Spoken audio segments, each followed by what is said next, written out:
Fáilte over Cordia, you're welcome indeed to another edition of the programme. Well, this week we're in the Royal Theatre in Castlebar, where the silverware is on display and polished, the stage is set, and final preparations are being put in place here in the theatre for a sellout gala dinner. One of the greatest soccer clubs here in the west of Ireland, Castlebar Celtic, are celebrating their 100th anniversary. We'll also be taking a look at some of the other events that have been taking place throughout the year around the town to mark this historic milestone.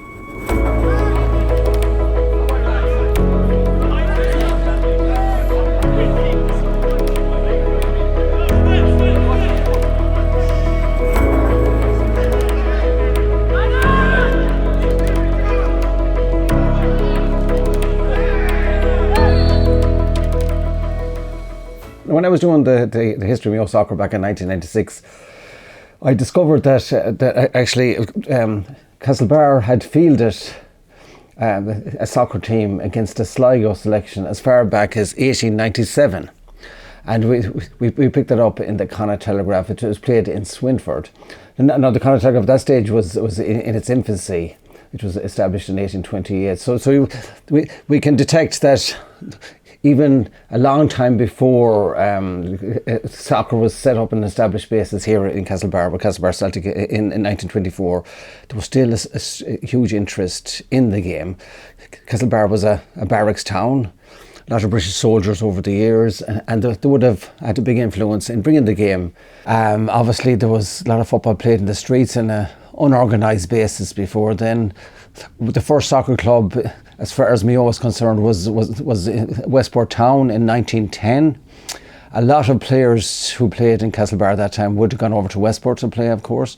But there was a fierce rivalry between Castlebar and, as far as Westport is concerned, and obviously people at Castlebar, the young men at Castlebar, wanted to have their own club.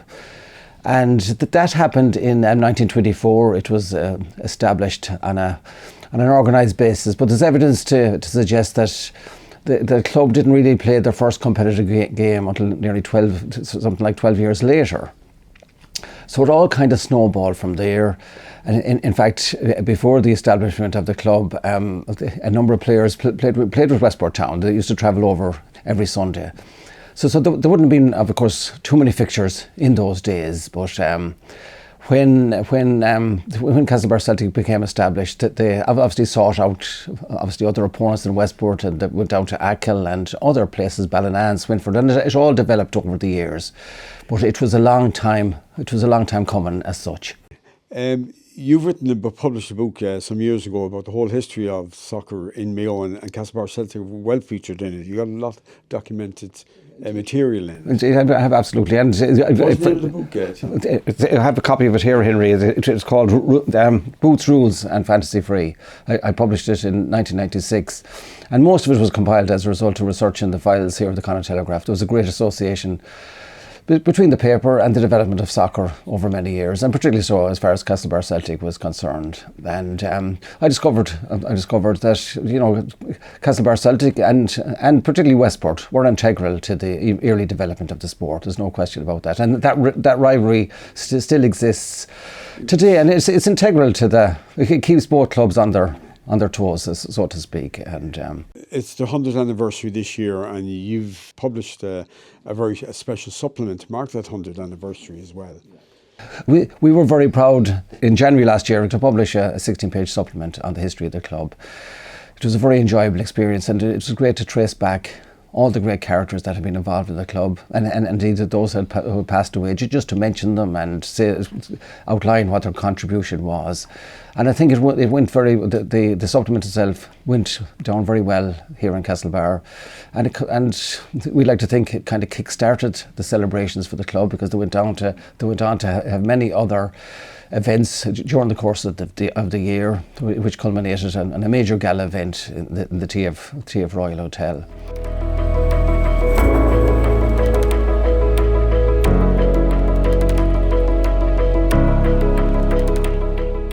Philip, you're former player and chairman of Castlebar Celtic. It was a lot different in your days when you were playing.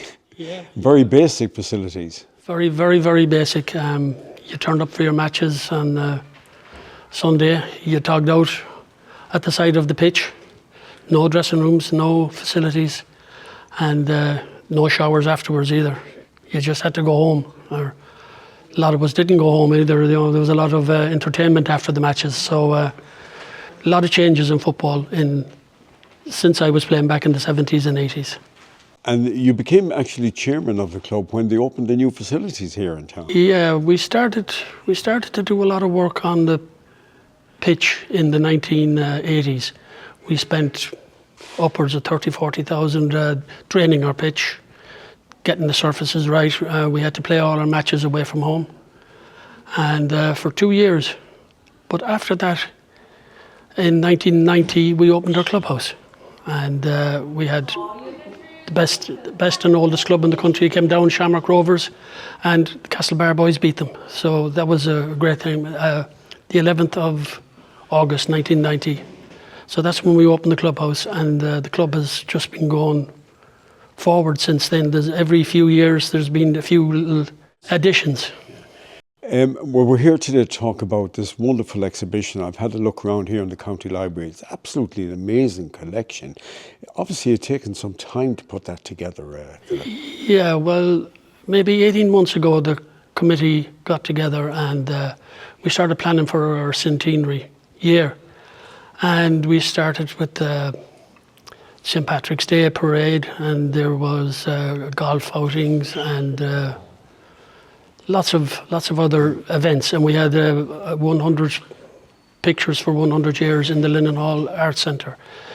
And then we said we got in contact with the library. We would like to do an exhibition, and they opened their arms to us. They said great, and we were collecting for nearly 18 months to get it all together. And was it difficult to get all this memorabilia together? Because it goes back over many, many years. Yeah, there's some stuff there from the 40s and 50s, 60s, and there was people went into attics, into sheds, emptying boxes out everywhere trying to find this stuff. And, it's down to them that we have most of that stuff there, What are some of the rarest pieces you've collected for this exhibition?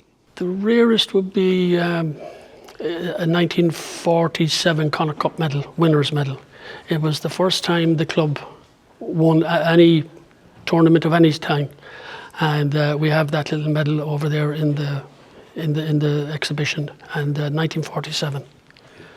And over the years, you've collected quite a number of trophies, and a lot of them are on there. There's one important one here on display as well. I know it has to be kept kind of under lock and key as well. That is the Connacht Cup. That is when we won our first major trophy in 1947, and the club has won it 10 times since. So we're delighted to have it here for our exhibition, and especially our centenary year. It's great to have won it 10 times in the last 100 years. We've had maybe up on 25 international players, men, boys and girls. Our very first international player was a man called Christy McHale, and he played in goal. Played against Wales in Galway in the 1930s. Our next major big international player after that would have been Josephini, who played in 1959 against Scotland. And Josephini actually was the very first man to score a goal in the Mayo League, which started in 1954.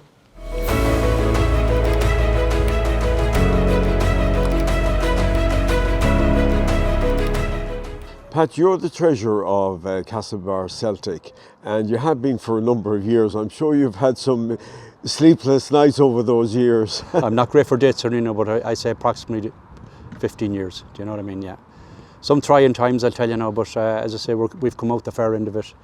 We have a super committee, and as I say, everyone does their bit. As I say, as regards keeping things going, it's a 52 weeks of the year job. Do you know what I mean? Our lottery is our bread and butter. Do you know what I mean? We have some great people involved in that. Fergie and John McAlin, Andrew Leonard, Frank Ludden, Pat Nyochton. So we meet every Monday night to do the lotto. So that's our bread and butter. It's great to have a facility like this in the middle of the town. Do you know what I mean? We're the only clubhouse in Connacht with a bar. Do you know what I mean? Which is great for functions and fundraising, and No, it's just super. You know, people that come to, they cannot believe the facility we have bang in the middle of it, in middle of the town. Do you know what I mean? Like Westport United moved out from the sports park to the, which, you know, they have a super facility in United Park. Do you know what I mean? But this is bang in the middle of the town, and as I say, I'd hate to leave it. And I know you have plans Yeah. to expand further Yeah. if things go according to you know, plan. so we, as I say, we need football pitches badly. With the, I'm not sure. Pat Nocton gave me a stat there lately. He said we have 32 countries playing for Castlebar Celtic, so that'll show you. Wow. That's it's huge. That's really it's huge. international, It is isn't it? international, really. It really is. Yeah, it really is. Yeah. We have then the Michael White Blitz, which was for boys under 12, and that's in memory of the late Michael White. The White family have been huge supporters to us. Ger, who won a Connacht Cup medal with us.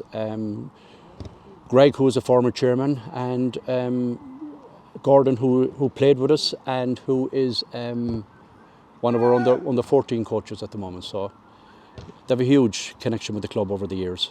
The Castlebar Celtic Centenary wall, how did that come about and what was the reason for it?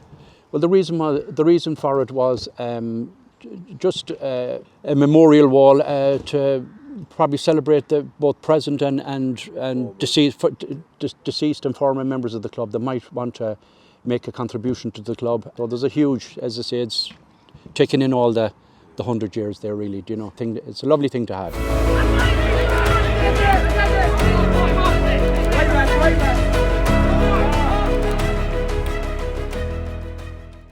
You played at the golden era of the 80s for Castlebar Celtic, and I'm sure you have great memories of it. Yeah, Henry, we won our first Connacht Cup in 1980, our team, and all through the 80s we won 2 more Connacht Cups. We won 7 out of 9 Mayo leagues and then joined the Connacht Senior League. We're runners up the first year and won it the second year, and there's only 2 clubs ever won the Connacht Senior League from Mayo. And it was a golden era from 79 to 89, really. Hugely successful time. Great players in that time and great memories. You also played for the reopening of the pitch here when Castlebar Celtic played Portsmouth. Yeah, we were gone out of the ground here. Harry Redknapp was the Harry manager Redknapp was the Bournemouth manager. Yeah. He brought Bournemouth over for a pre-season tour of Ireland. They played a game, I think, down in Cork, and they played Galway United before us, and they were looking for another game, and they came down and played us here. And we were opening up the pitch after being out of the ground. We had nowhere to play for 2 years. We were out in Glenhest a lot. Glenhest were good enough to give us the pitch out there on numerous occasions, and we got a field, Flaherty's Field, out in Balcarra, and played a lot of games there. But we came back in 1984, and the pitch was opened in August 1984. We played Bournemouth, who were after knocking Manchester United out of the FA Cup that year, and Harry Redknapp was their manager. And we gave a good account of ourselves, but they were professional. That was probably the best period of my career, around the middle 80s. And I always had a penchant for scoring goals. It stood to me all my career. But in 1984, Noel Jennings took over the team, and Noel was the first one that was ever managing us that had coaching badges and knew the right way to train team and gave us great advice and all that. And we really had a great team that year. You know, lads like Pádraig Christian and Lar Morahan, Scobie Moore and Brian Aids, or Bobby Feeney and Charlie Davis. They were all, and we got other young lads like Ger White and Kevin Riney and Reedy. So we had a really, really good team, and the Mayo League introduced a golden boot in that season, and we had a hugely successful season. I think it was only lost 2 games for the whole season, and I was the recipient of the golden boot. I was good at goal scoring, but I wouldn't have scored half the goals if I wasn't playing in such a good team. Like we had fabulous players all over the pitch, and you know, that was I was just lucky enough. Again, the goal scorer always gets the glory. So I'm very proud of being a member of Castlebar Celtic this year, and to see all the flags and the banners across the main street and Spencer Street and Linden Hall Street and Castle Street, everywhere. It's lovely to see, and the bridge lit up and all that, you know. And Like, I won huge amount of things in my career, like, but I'd say I was never more proud to be at Castlebar Celtic than I am this year, with everything the way everything has gone on, you know.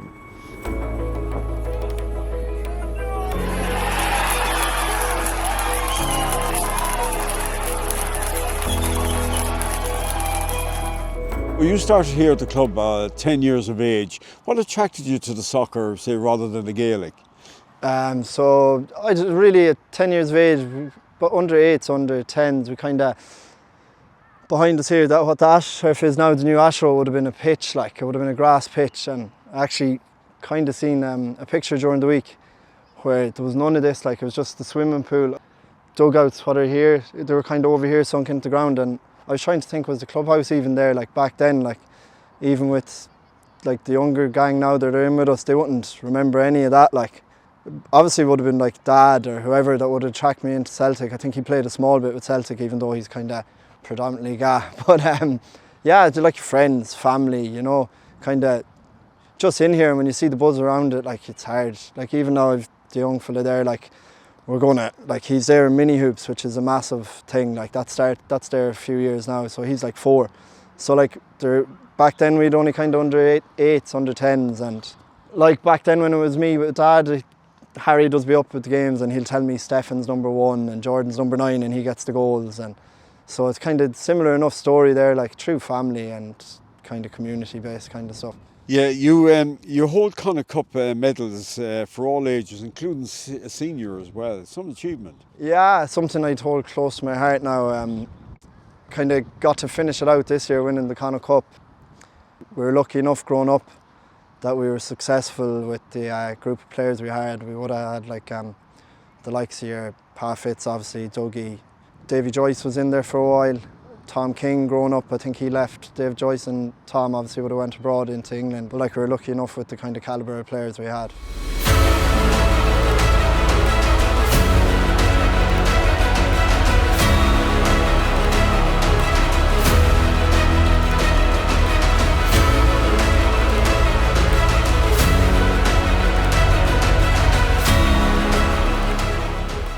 So I got involved about 15 years ago. The girls' side of things, my daughter was playing football at the time and I was asked to get involved, and I just got the bug and joined the group, and here I am. I'm secretary, I'm very proud secretary of the club the last number of years. It's a thriving club. We have recently attained the Club Mark 1 star, which has been a very proud day for the club. And yeah, so we have about 30 teams in the club at the moment. We joined the Mayo Women's League about 20 years ago. And we went from strength to strength. A guy called Jeremy D, Richie Berkeley, and Richie actually progressed to being the current Ireland manager of the under 15 girls. So we're very proud of Richie and all he's achieved.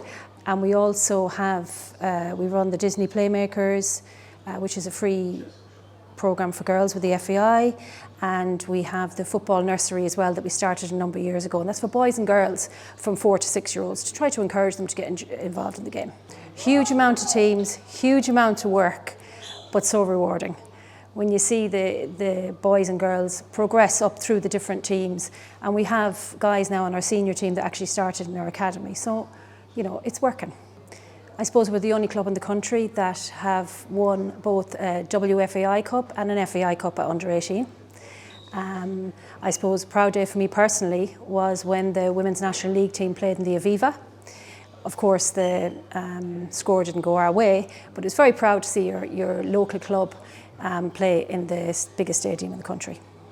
So another very proud day was this year in June when we won our 10th Connacht Cup, our senior men. We're record holders now. And what a year to win it. I mean, they have won, we have West Arrow Cup, the B team have won the Tui Cup. Our under 18s are flying, both boys and girls. We recently re-entered the under 19 Mayo Women's League with our girls team. So it's all going from strength to strength. So the Aviva Stadium, we were delighted to be asked by the FAI to be flag bearers for the Ireland and England international match. That was another very proud day to see your club and to be invited as part of our Centenary celebrations. So yeah, we had a great evening there in the Aviva. So the clubhouse was actually built by our volunteers. We're so driven by volunteers in this club. We're so lucky.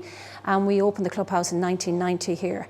After moving from Maryland in 1951, we just progressed onwards and upwards, I suppose. And this was a very proud day for the members. And to have this space is fantastic.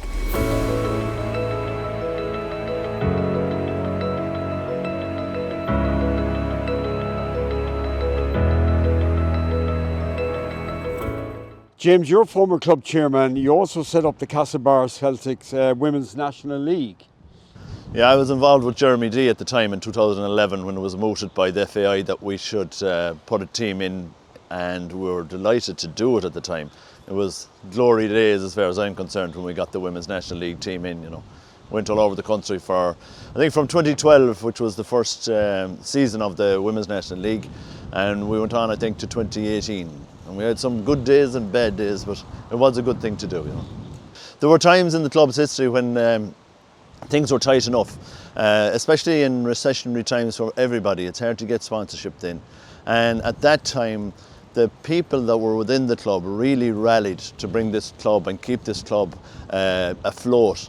And we were delighted, myself and Siobhan at the time, to be sponsors. And we've kind of kept our hand in all the time. But as I say, Celtic will give you a lot more than they'll take from you, you know. Because of your business interests, you've become an ambassador for the club. Well, that's a small bit inflated, but yes, a lot of people know that I've been involved with Celtic for many, many years, and with the Women's National League in particular. But yeah, business, you meet an awful lot of people in the business that I'm in, and oftentimes people, you know, hold the club and I suppose myself in ways in fairly high regard, and when we tap them for a little bit of sponsorship or selling tickets or whatever, it's always good, you know. Club chairman Joe McDonnell and secretary Marion Robinson did a great job in, you know, the year running into this centenary year to plan it and make sure everything went properly. So myself and Declan Kilkelly and Brian Ainsworth took on raising funds really and commemorating Castlebar Celtic's centenary and having an AMAM in Castlebar Golf Club. And in the end we raised almost 10,000 for the club, which is a mighty sum. As anybody knows who's been involved in any sort of volunteer organisation, it takes a lot of rattling buckets to get 10 grand, so we were well happy. But the people, they recognised that it was a centenary, and I think they went that extra bit for us, so we were delighted that that worked. You know.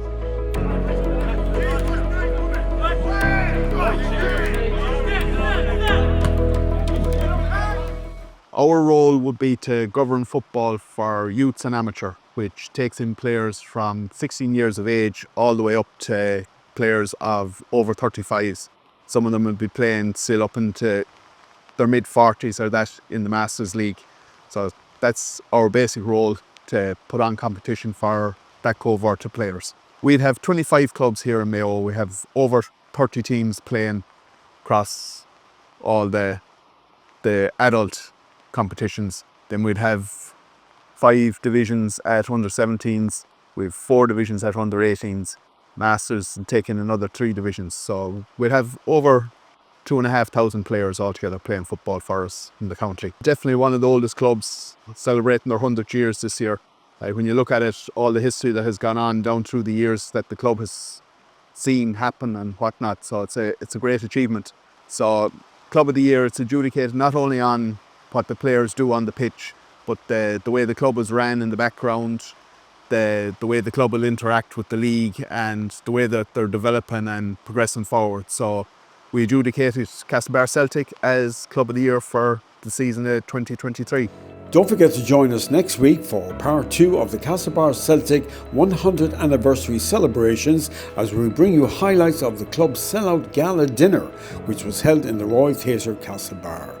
We're going to leave you now with some images and memories of Castlebar Celtic through the years. So until next week at the same time, slán go fóill.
Walter Overcourt, you're welcome indeed to another edition of the programme. Well, this week we're in the Royal Theatre in Castlebar, where the silverware is on display and polished, the stage is set, and final preparations are being put in place here in the theatre for a sell-out gala dinner. One of the greatest soccer clubs here in the west of Ireland, Castlebar Celtic, are celebrating their 100th anniversary.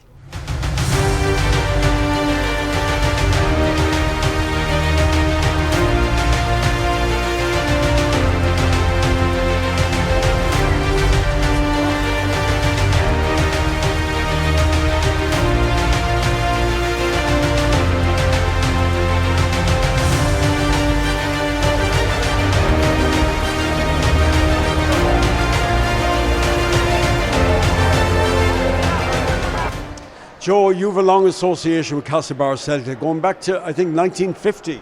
Well, I suppose maybe I started off with kicking a rag ball around McKay Road, as like so many others at that time. And so there was an awful lot of youngsters in McKay Road at that time, so that's where I started off, and gradually went on from there till we started schoolboy leagues up in Maryland. And we played there. When Maryland was something else, that's where we played up to as far as when we were juniors and a bit longer. When we played in Maryland, there was no change of facility, no nothing. You went up and you chalked out and you put your clothes under a stone, and well, hopefully they'll be there when you finish playing. But people, if that valuable, generally they left available, and people that would be spectators so that. Do you remember your first game with Castlebar Celtic? I remember my first game at junior level with Castlebar Celtic. We played Westport United and we were hammered 6-0. So you don't forget games like that. That's easy for me. But then on that team were some of the stars there was to make Castlebar Celtic really come to life at that time. So let's say Jesse Ainsworth, Josie Feeney, a lot of those lads just coming up to their peak at that time. And do you remember receiving your first medal? My first medal would be a schoolboys league up in Maryland. Yeah. I forget the name of the team now, but I have that medal. I cherish it actually as one of the first. Yeah, indeed. Yeah. And I'm sure you've collected a number of medals over the years playing with Castlebar Celtic. Connacht Cups. I have 3 Connacht Cups. Even though I didn't play in the finals, I played in the earlier rounds, but I didn't play in the finals of any of them. But those 3 now would be that I cherish very much, You're current president of Castlebar Celtic. What does that mean to you, and what does it entail? Well, it was a great privilege, and one that I didn't think that I deserved, but they gave it to me. I was glad to take it. Now it's an honorary role, really, but I do like to involve myself in the club, and it gives me something out, as I say. When you're living on your own, it's a great outlet, and get involved and go to matches and meet people and what have you, And obviously you must be very proud of the club as well at the 100th anniversary. Oh, it's unbelievable. From one that can see so far back when we started off from small beginnings up to what we have today, it's unreal. You couldn't write it, Henry.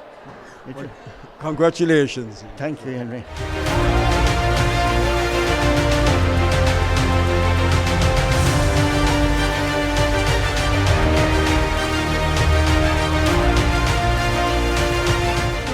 Noel, you came home from New York to be at the 100th anniversary celebrations here in the Royal Theatre. Indeed, Henry. It's such a special occasion. I couldn't miss it. 100 years of soccer in Castlebar is amazing, considering for maybe the first 30 years we weren't even allowed to play soccer in the town. You couldn't do that. But it's a fantastic achievement. It's a fantastic club. They've done so well recently, fantastic committee, fantastic facilities. I'm just so proud to be associated with Celtic, and I admire them for everything they've done. They've just been tenacious. Well, you've had a couple of roles in the club over the years. I know you were a player first of all, and then you went on to management then as well, and won a couple of titles. Yes, indeed, thank you. I personally didn't win many titles until I suppose 1990, and then I went into coaching. Somebody asked me, Noel, look after the youth team, and that was part of what you had to do as coming through the system. I said, no, I'm too busy. I don't have time to be looking after a coach team, even though I loved it. So then one day in our favourite Connacht Telegraph, I seen an advertisement for coaching courses in Dublin. And the penny dropped and I said, that's what I'll do. So I went to Maynooth for a long weekend and had a fantastic time. It was an epiphany to see coaching at that level, because it was the first introduction of coaching basically into Ireland. So then after that I stayed with the youth team for 2 years, and then with the senior team, Fergie and Brian and Philip and everybody else, and Greg Earls, of course. So that was in 1995, and we had a fantastic season. I think we went unbeaten through every competition that was available at the time, and merged those youth team with the senior team and had a very successful 1995. And I'm delighted to say after I left that the team carried on and won another Connacht Cup. So now Celtic have the most Connacht Cup wins in all of Connacht, including people obviously in Galway and everything. So they're most successful team in Connacht soccer.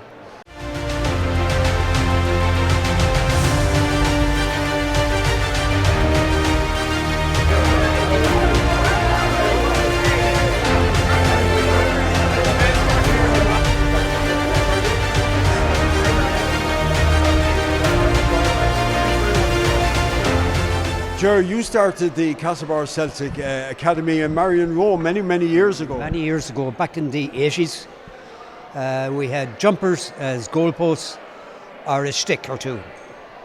40 kids, bedlam, absolute bedlam. And there was a hill across them, it's called Baines's Hill, and there was a road passing between Marion Row and Baines's Hill. If a ball went out there, no child was allowed to go out there and pick up a ball. That was bedlam. Then we moved into Dealer's Hall. Fair play to the brothers to give us the hall every Sunday night from 6 until 8. It was great. They were all 9, 10, 11 years of age. And was it easy to get youngsters to get involved with soccer, because the Gaelic was, such a dominant? No problem. Because Italian football was shown on ITV at the time. That got the kids involved. So we used the session between 6 and 8 every Sunday. Sometimes that session went on till 10 o'clock at night. And these kids were out on 10 o'clock at night. We'd bring most of them home. A lot of them lived locally. But that was the time we had there. It was great. We charged every child £1 to pay for the lights. Partially paid for the lights and partially paid for a ball each for every child, so they could do their own dribbling. So every child was given a ball, which is grand. They were thrilled. Jerry, you also managed a lot of the Castlebar Celtic teams over the years as well. Not managed that much. I stepped in now and again. I was assistant to Noel Jennings, assistant to Greg Earls, Lord rest him, and assistant to Jeff Redmond, Lord rest him.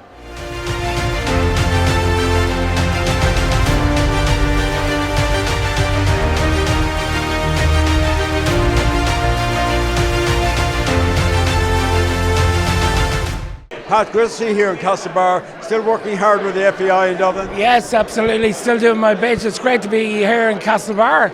Celebrate their 100 years. What a great club. As you know, I'm from Westport, and the rivalry has been there down through the years and everything else, but there's mutual respect, and that's what's important about football. In 1987, I brought Stephen Duffy and Brendan Orden over to Astonville on trial, and Castlebar were on a tour there. And I actually played with them for the second half, so I actually wore the Celtic jersey. Now, people in Westport mightn't like that, but look, listen, at the end of the day, it's about celebrating 100 years of history, and there's been fantastic people involved with the club down through the years. Great players, Brian Ainsworth, Fergie McAlin, the Feeneys, Bobby, Mickey. It's just an honour to be here, and that's what's important for me. I'm lucky enough to work in the FAI, but it's good to give something back, to the region. And we're going to have a great night in celebrating their 100 years.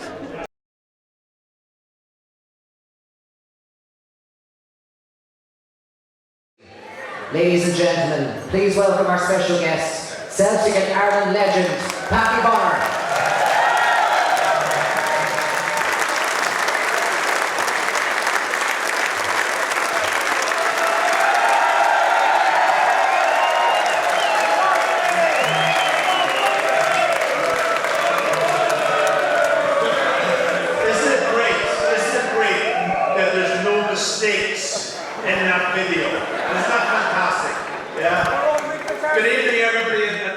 I love coming down here, and I used to come down quite a bit when I was technical director, and especially going out to Mile Bush where we used to do a lot of activities, and then I'd probably go in for a cup of tea into Pat and Eleanor Quigley and sit there for a couple of hours talking football and that. And I love this part of the world, and there's great connections, of course, with Mayo and Donegal, where I come from. You know, my uncle-in-law came from Achill Island, and famously, and he went to Scotland to work. He was a miner and married my aunt, and so there was always that sort of kind of bond with Mayo wherever it was. And of course Castlebar, we all know Castlebar, and the club and the green and white of Castlebar, which is a beautiful colour, can I say, and the Celtic colour, so that's the connection also, I see. Now you're on the board of the FAI, of course, and you're doing a lot of projects with them. Yeah, listen, I joined the board 3 years ago. I was asked to come on, and yes, listen, it's not an easy one because I'm an independent director. I don't get as hands-on with what activities or maybe the heavy lifting that I used to do as technical director, but I enjoy it because my heart's here in Ireland. And you know, I still work in football. I work with UEFA. I work in BBC doing all the Celtic games, and I travel all over Europe. But it's lovely to come back here and see what the developments I see and help and give something back. That's my main priority for being here. And of course, you're a great believer of promoting from grassroots level because that's where you started as well. Yeah, listen, I played junior football like the people here in these photographs with Castlebar. I played with Cage Rovers, and they played in the Donegal League. I was a young man at 16, got an opportunity, then played in the senior team before I went away. And that pathway brought me into the Irish youth team, and then eventually off to Celtic. And without that opportunity, you know, that was never going to, you know, my career might have went elsewhere. So you need the opportunity, and clubs like Castlebar and clubs around Mayo and wherever give that opportunity to young people, and that's huge for the community. We need soccer very strong in Castlebar, and this club is doing it. And I know there's lots of other clubs around Mayo, and I'm not going to name a few. There's a great rivalry there among them all, but Castlebar has done the business over the years, and they have to continue to do it.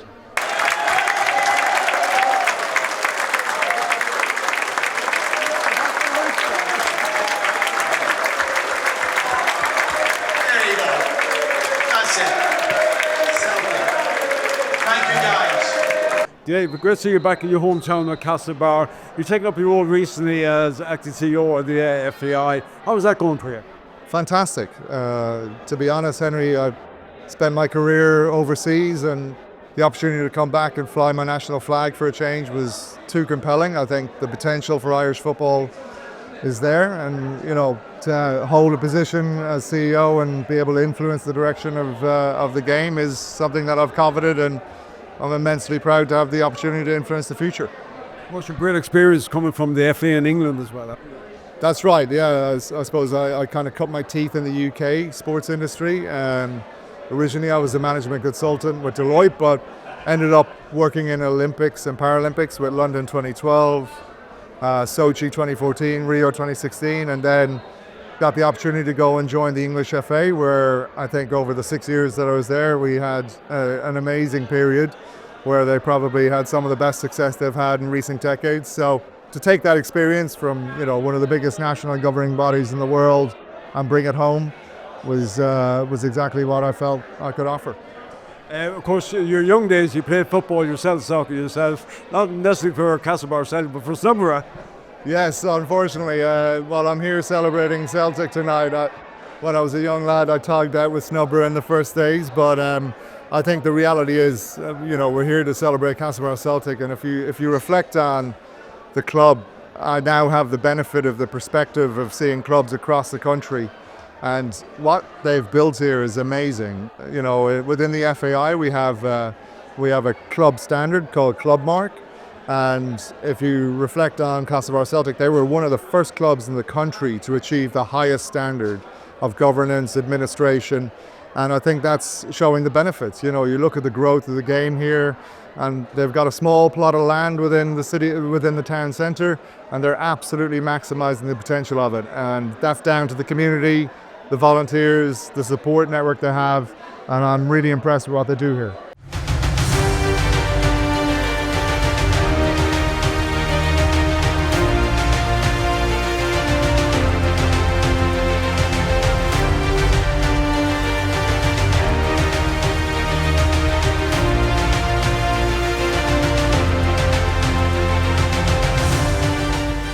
I've been sponsoring Castlebar Celtic senior team for the past 2 years, and only too delighted to support them, and I wish them all the best at this fabulous function here tonight in the Traveller's Friend Castlebar. What does it mean for you in the business to be sponsoring a club like Castlebar Celtic? It means so much, Henry. It means so much because a lot of the community and a lot of our customers are all related to Castlebar Celtic. They're our neighbours, whether it's McHale Road or any other road or street in Castlebar. They're all our neighbours and our customers. So I'd like to give something back to our customers and our neighbours and do that via Castlebar Celtic.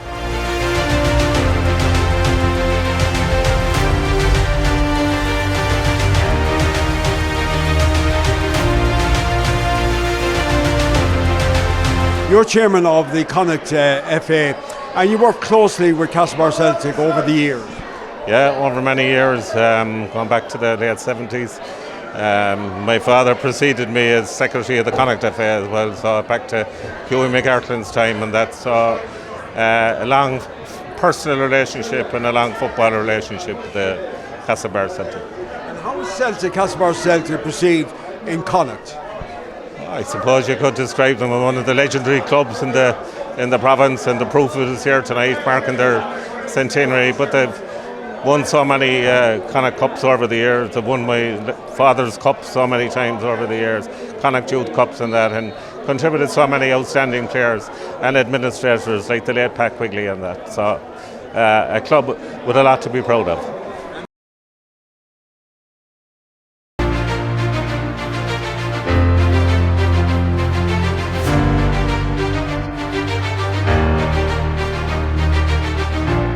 I know you're holding something very special here in your hand. Yes, I won this trophy at the Bats Hotel in Westport. There was a soccer pitch out there, and it was this trophy that I got in my hand is 75 years of age.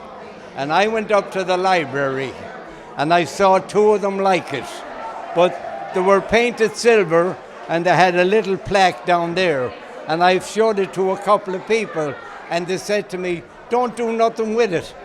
This is the original. Don't paint it or don't put nothing down there. So I said, okay, that's what I'm going to do. And that was with Castlebar Celtic, what, 1949, 1950? Yes, right. Like, you know, I was a schoolboy. I was 12 years old. You know, I was a little gosser. My uncle was Tom Kittrick, and Tom was one of the founders of the Castlebar Celtic.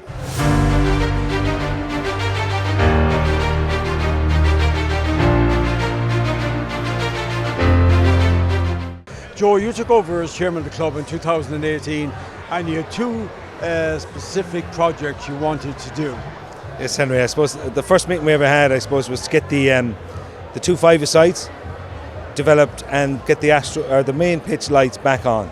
We had the lights there, but we needed a facility to put it on. So our two main projects was to turn the two five-a-sides into a seven-a-side and get the main lights on the main pitch back on, which we succeeded, thank God, in the last 12 months.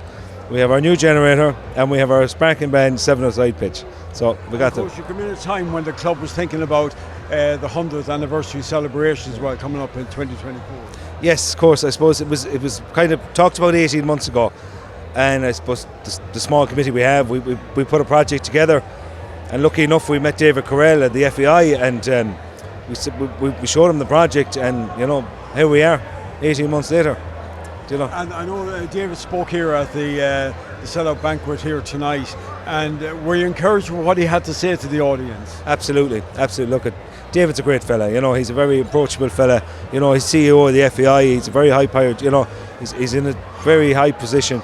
You know, so to have a fella like that you can actually speak to, you know, to bounce stuff off is absolutely fantastic. You know, like David spoke about the swimming pool. You know, it's right on our wall. You know, it's a facility that's lying idle. Like today, even we had 6 matches up there today. We've only 2 dressing rooms. One thing that we are holding back above is facilities, and I suppose with the swimming pool, if we, you know, it'd be an ideal location for us to expand the club. Well, it's been a year-long celebration to mark the centenary. Going forward now, what are some of the challenges facing you and the club? I suppose like anything, as I spoke about a minute ago, it's facilities, it's finance, it's coaches. You know, like every club has huge finances now. You know, like everything is a bill. You know, and to get coaches in, you know, we have 27 teams, and you need at least 2-3 guys for every team, and to get coaches in, to get them trained up, to get them buy into the club's facility, their coaching courses, So it is. Every club is, it's a big ask. So I'm just going to call on one lady, so please all stand up for Marion Robinson.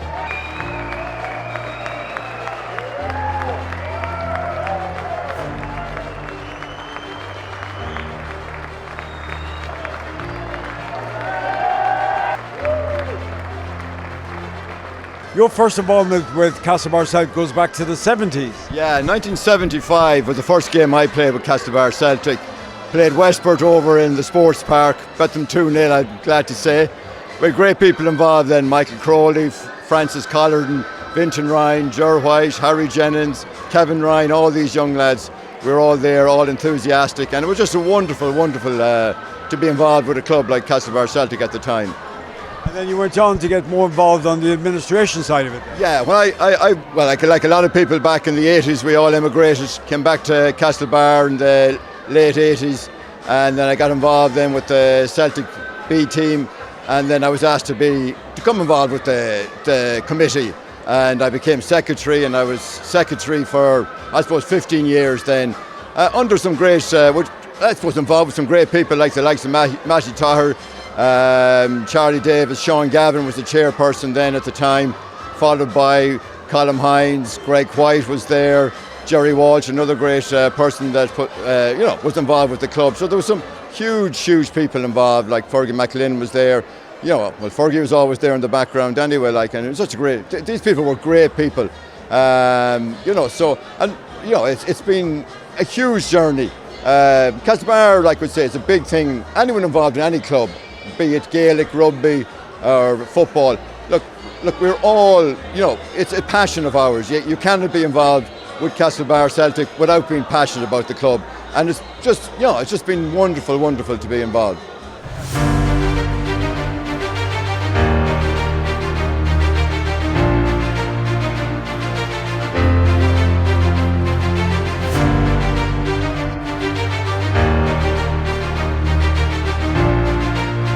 So I work as a development officer for County Mayo for the Football Association of Ireland. I've been in that role for nearly 4 years now, and a huge part of that job is club development.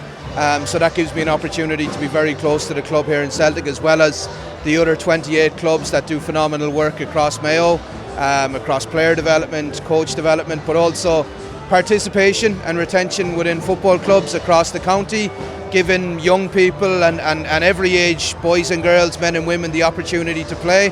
And like I said, my love of football came from having that opportunity to play for my local club back to 5 years old. So the fact that we have so many clubs in every part of the country providing that great environment and great facilities to give people the opportunity to play football and meet people and socialise, because football is not just for the players, it's for everyone. The club development side of my job is something that I really enjoy and I'm very passionate about.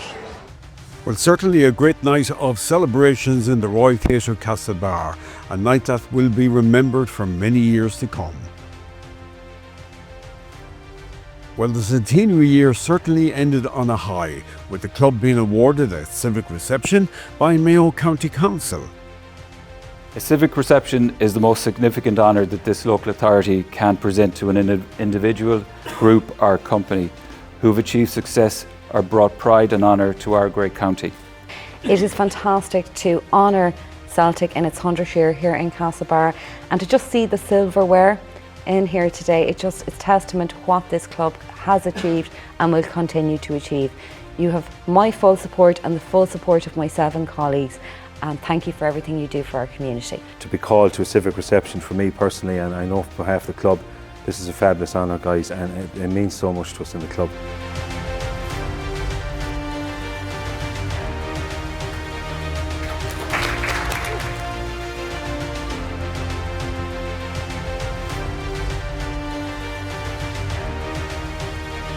And then there was another great night for the club when Pat Gavin, who has been synonymous with Castlebar Celtic for many years, was inducted to the Hall of Fame at the annual Mayo Football League Annual Awards. It's a great honour. It's an absolute great honour to receive this award tonight. There was one final accolade for the club as the centenary year came to a close, when Castlebar Celtic Football Club received a Hall of Fame award at the annual Mayo People of the Year Awards. It's been quite a year for one of Connacht's oldest and most successful clubs, and a huge congratulations to everybody involved. And just to wish the club many more years of success. So until next week at the same time, slán go fóill.